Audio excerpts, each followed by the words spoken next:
Hey, what's up everyone? DJ Sturf here, and I'm recording? I think so. Yeah, I'm recording. Good. Alright, Pilgrim's Progress, Speedrun of the Celestial City. Timer will start when I hit enter over the normal. So, get ready, get set, and go!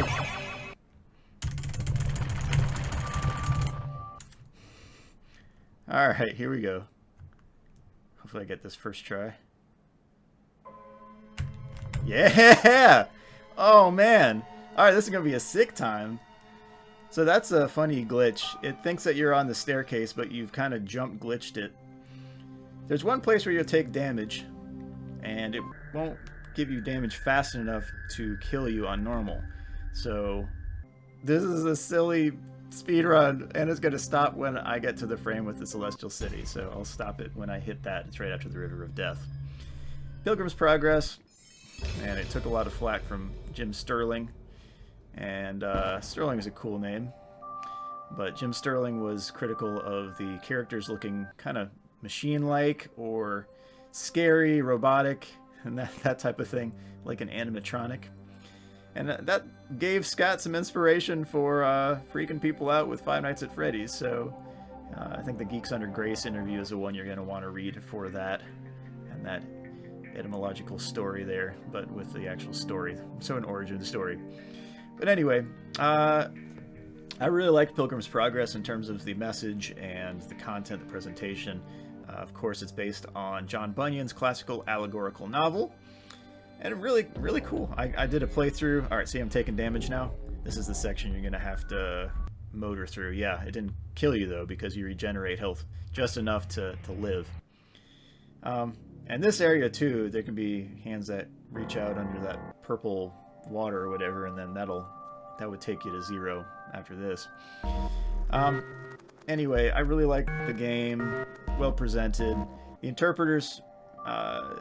interpreter part was probably my favorite part. Or, you know, the visit to Calvary. That was really cool, too, where you saw Jesus, and then, you know, he takes your burden, and, yeah.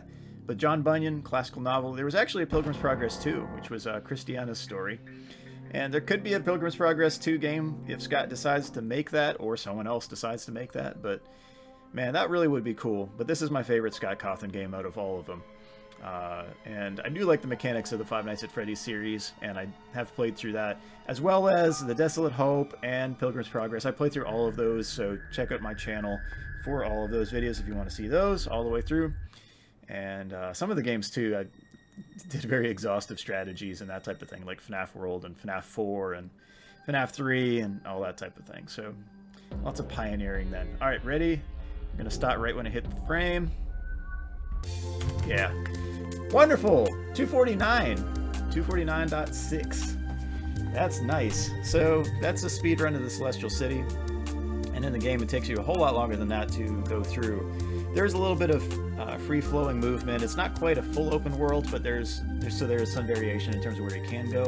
But a lot of times you'll be backtracking if you didn't go through it like 2 or 3 times before and optimize the strategy and figured out what you need to wear exactly and when and what you need to bring forward and all that. Because I didn't know, and so that made my run a whole lot longer. I had to backtrack. I was like, oh, you got to find these flowers. All right, let's do that kind of side quest and then get this thing and. That's, I don't know. You also get to see Soul Dozer in this game, which is kind of funny, in the Morality Caves. Or Morality Cave, I suppose. Not plural. But anyway, definitely one of my favorite games, especially just because of the message. It's a cool message, talks about Jesus, and yeah, just presents the message very well and evangelistically. So some of the caricatures are a little bit interesting.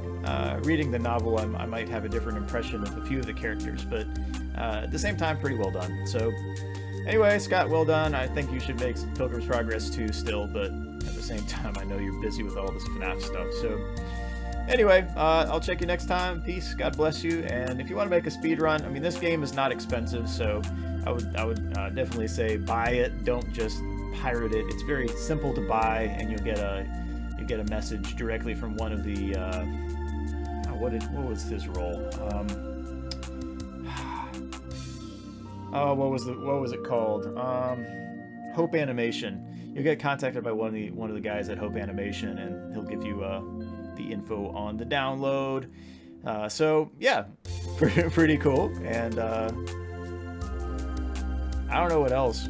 You know, I redid the README. There was a like manual, the strategy guide for this game or something like that. It has a little bit of strategy in it, and I rewrote everything with like fixing the grammatical errors and adding in a few extra details that make it more clear, less ambiguous. So I don't think that'll ever be taken, but I sent that back to that guy who sent me the download link, and I don't know if they're actually going to use that. But if you see something, I mean, I don't need any credit for that, but if it has grammatical errors in it still, then it does not have my revisions. We'll put it that way. All right, so I'll check you next time. That's it. Yeah, check out my other videos, because they're getting like 60 views. I have 20,000 subs right now. I'm getting like 60 views on everything that is not Five Nights at Freddy's. I know people are very selective in what they watch, but that's kind of ridiculous. So anyway, next Five Nights at Freddy's, I'm sure I'll be seeing the views jump a ton again, especially just on those videos. So people like what they like, I guess. All right, see ya.